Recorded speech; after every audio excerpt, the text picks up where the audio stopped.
Okay, so as it says here, this is going to be about balancing equations, like basically using word examples. So the other ones, you were already given the equation with the arrow, and you had some even blanks in front of the compounds so that you would know where to put them, where to put the coefficients.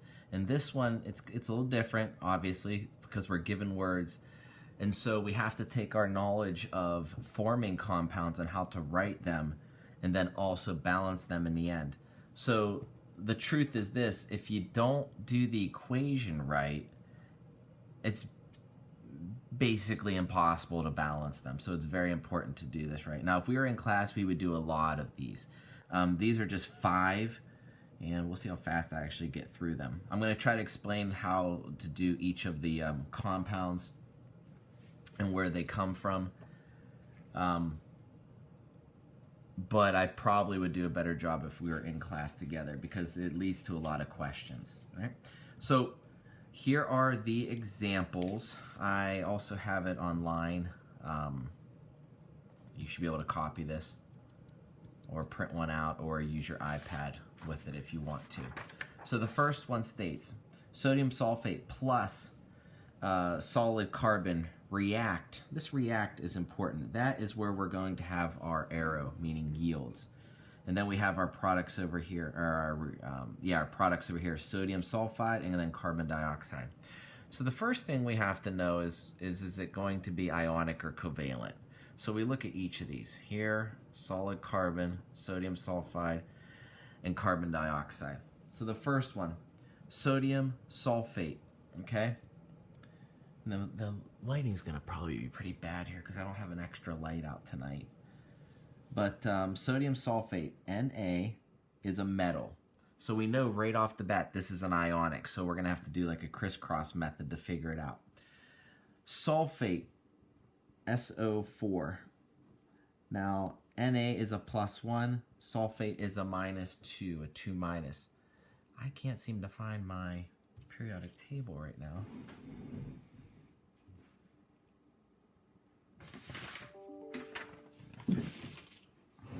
There's another email at 9 o'clock. So we're going to do our crisscross method on that one. Well, I tell you what, let's just finish writing this whole thing out. Reacts with solid carbon. If you recall, there was diatomic molecules like O2, I2, F2. Carbon was not one of them. If you see this word solid, typically means that it's just by itself. Okay? Reacts with carbon to form sodium sulfide. Now, sulfide, think about that. There's an IDE on the end. Okay? That's just sulfur. So Na is a 1+, and sulfur is a 2-. And carbon dioxide. Carbon dioxide. So you notice on carbon dioxide, I don't know if you could see that. Di, when we see those prefixes, we know it's covalent. We don't have to do anything with any crisscrossing. That's only for our ionic. All right. So we're going to crisscross these, and we get NaSO4. I'm sorry, Na2. 2 goes there, 1 goes over here. Plus carbon yields, do our crisscross, Na2SCO2. And we could put our coefficients in front of all the compounds or single elements. All right? So let's balance now. Na, we have Na. In a previous video, I talked about leaving the polyatomic ions together like SO4, but you'll notice there is not one over here, so we have to separate them. SO, and then we have our carbon. So how many NAs do we have on the left? 2. How many sulfurs? Right there, there's only 1.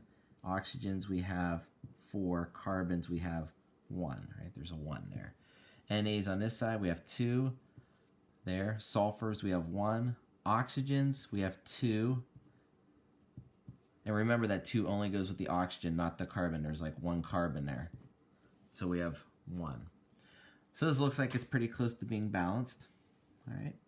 Leave the carbon until the end because it's all by itself and you wouldn't do anything with it anyway because it's already balanced. We need to get 2 more oxygens. So if we put a 2 here, our carbons, 2 times 1, 2, 2 times 2 on the oxygen, 4. So how do I get my carbons balanced? I put a 2 here. So sometimes in class I'd write this just to kind of shorthand it like that. It's a 1, 2, 1, 2. When you would do this, you would have to write this out. You can't just give me this. You have to show me this whole entire thing here. So that one wasn't too bad. It's a lot harder, though, than if we were just given the original equation. Okay. Looking at my time. Next one. So that was number 1. Number 2, strontium metal. Okay, strontium metal reacts with aqueous hydrogen nitride. So what did I say about strontium? If it's a metal, what did I say about a metal, right? If it's by it all itself, just by itself. You don't need to put a little 2 down here, anything. Reacts with aqueous. So what does that mean? Don't worry about it. Hydrogen nitride. Oh, nitrate, sorry, nitrate. It's funny because I like to do these just like on my own without looking at anything, and then I'm looking over my shoulder at the answer key. Hydrogen, this is kind of a weird one because whenever I see like hydrogen, I think, well, yeah, that's a non-metal. But then it's also in that first column a lot, right? So if we have the nitrate, nitrate is a 1 minus. Hydrogen is a 1 plus. We see the nitrate, we know it's ionic, right? And then it forms, to form, that's our arrow, strontium nitrate, so SR, nitrate, NO3, 1 minus. And strontium is a 2 plus. Okay. How do I know that? If we look right here on the periodic table, 1 plus, 2 plus. It's right under that second column. And hydrogen gas. Now the mistake would be that people would just write down H, okay? But hydrogen gas, if you ever see anything that says a gas and it's by itself, you can bet you that there's a 2 next to it. Like I said, in class we would describe that a lot better than I'm doing now. So SR, do our crisscross, H, I'm going to leave this in parentheses, there's a reason. SR, 1, NO3, 2, plus H2. Let's identify where we could put our coefficients. Can't put them in between things. You can only put them at the beginning. So now let's work through this. We have strontium, we have hydrogen, and we have this group, NO3. Now why do I leave it a group this time and not up here? This time, up here, you notice that there's not an SO4. Over here, though, we have an NO3 as a group, and we have this group over here. So we're just going to count it as groups. Strontium is 1. Hydrogen is 1. This group, how many do we have over here? 1. Strontium here, 1. NO3, we have 2 of them. 2 goes with these. And hydrogen, we have 2. So actually, this is pretty easy to balance if you think about it. If I put a 2 here, that would give us 2 hydrogens, right? If that's 2 times 1, and then 2 times 1, 2. And that's balanced. Okay. So those are your first 2 examples like that. The third one, I love when they look like this. It says liquid ethanol. And you might say, whoa, that's terrible because it's a lot of different things here. I like it because it actually just tells you what the compound is. All right. So let's do that one. This one's a little more involved there. It's not as simple as just putting a 2 down. So it says liquid ethanol. I'm going to fold my paper so you can see it still. Which is C2H5OH. Some of you may be wondering, why don't they have the H's together? At this point, don't worry about it. They're separate. Reacts with oxygen gas, O2, to produce carbon dioxide. Everybody should know carbon dioxide. And water. Everybody should know what water is. It's the easiest one, sort of, because we didn't have to figure out if it's ionic or anything. So here are our places to put coefficients. Okay. I keep shaking my leg. I don't know if it's shaking the camera. We have carbon, we have hydrogens, and we have oxygens. Okay. You would notice that this is a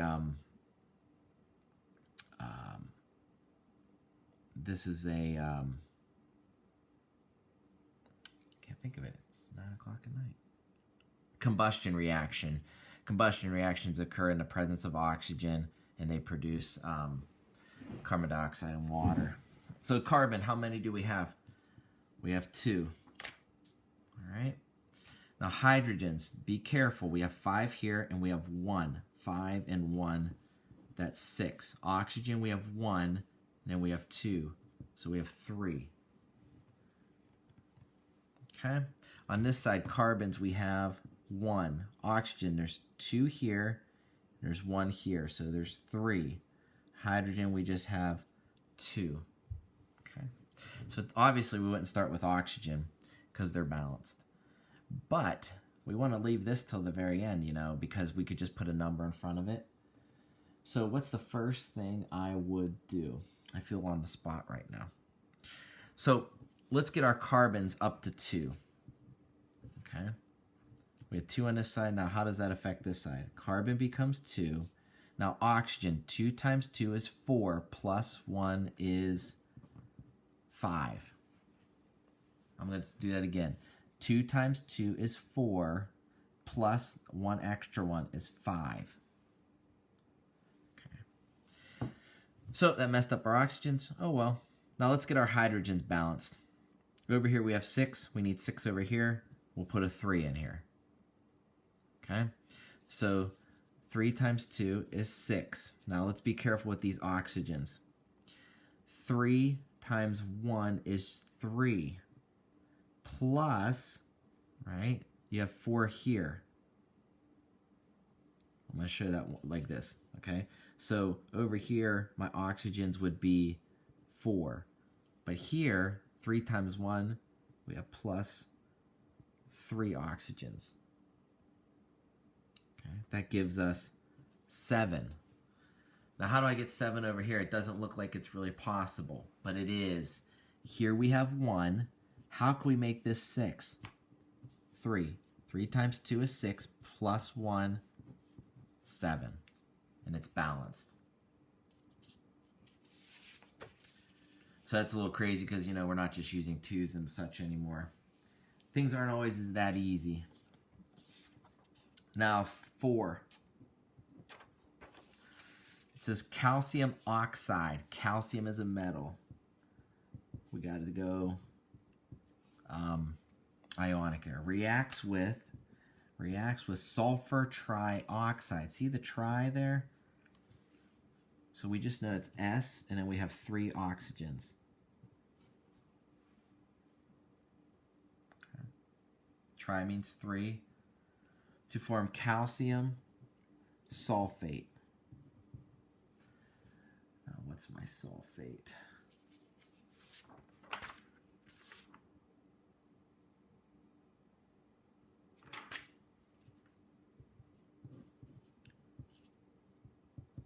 Okay, calcium's always a 2+. All right. So let's do our crisscrosses like this. Now, if it's a 2 and a 2, we reduce it down to 1 and 1. That's from a previous one. We should have that. 2 and 2, once again, 1 and 1. Like I said, this isn't actually the correct way to write this, but I like keeping them in parentheses sometimes. It doesn't make anything wrong. Now I could put my coefficients beforehand. And I have calcium, I have oxygen, and I have sulfur. Calcium on this side, we have 1. Oxygen, I hate when they're split. Look at this. 1 here plus 3 here. That's 4. Sulfur, we just have 1. On this side, calcium, we have 1. Sulfur, 1. Oxygen, 4. Uh-oh. Now this is where students will get to this and go, wait a second. This can't be right. It's already balanced. That's correct. You just right. Balanced. It's already balanced.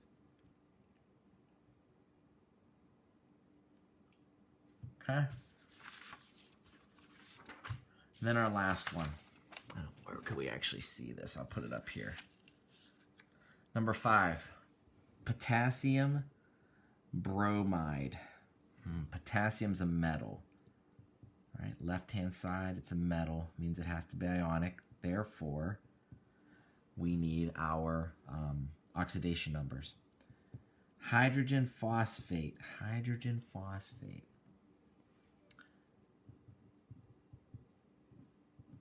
Now, what is phosphate? If you recall, we go back, right? If we need to do this, I kind of use other methods, but phosphate is a 3-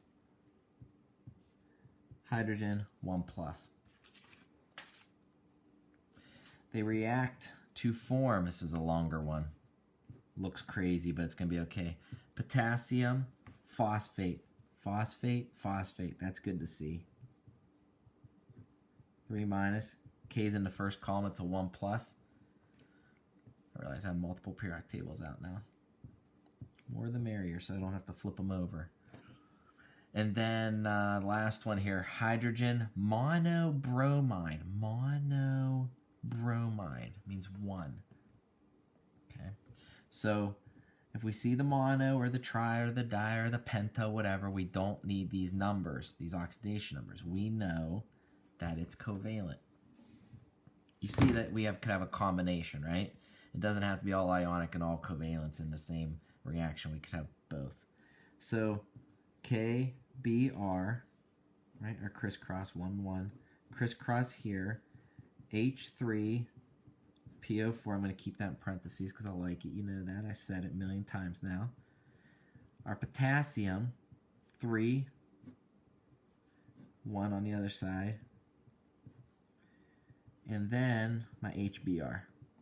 Gotta love those ones with the prefixes. We don't have to think much about them. Just know the prefixes and put them in.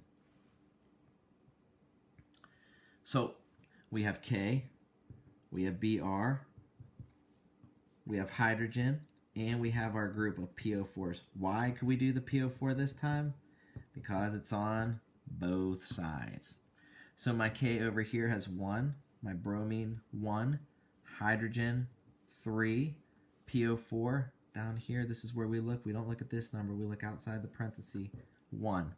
Over here, K is a 3, bromine 1, hydrogen 1, phosphate 1. All right, what do we got here? Well, if we put something in, it's going to mess the other one up, right? So let's just see what we got. So let's just do this K first since it's right up front. Put a 3. 3 times 1, 3 messes up my bromine. 3 times 1, 3. Oh, what do we need? We need hydrogen and bromine to be together over here. Guess what? Right there. They are. So 3 times 1 for hydrogen, 3. 3 times 1 for bromine, 3. Okay? And that's balanced. We would call that like a, what do we got? A 3-1-1-3. If we were in class and we were saying it out loud, just to give them really fast, students would yell out 3-1-1-3. And that's an easy way to go over it. So this is another example video. It's good because they're examples of, you know, balancing again and where you can put the numbers, but also it gives you this idea that, you know, you could be given in words. Now, the one thing I did not mention, you'll notice there's a lot of extra information in here. For example, metal, solid, what do we got here? Gas, aqueous solutions, okay? If you recall, in another video and in your notes, we had these things in little parentheses after the, like for example here, it says solid carbon, and we'd have an S, which meant solid. So you'd write, where all this extra thing would be doing would be telling you what the state of matter it is. Or if it's an aqueous solution, you put AQ, all it means that it's in water. The water doesn't do anything except separate the ions, but it tells you it's in water, not like a powder form. If it's in a gas, you put a G for gas. And if we were together in class, we'd be really focusing on trying to work through those things. But this is just a little taste for you of what those things mean.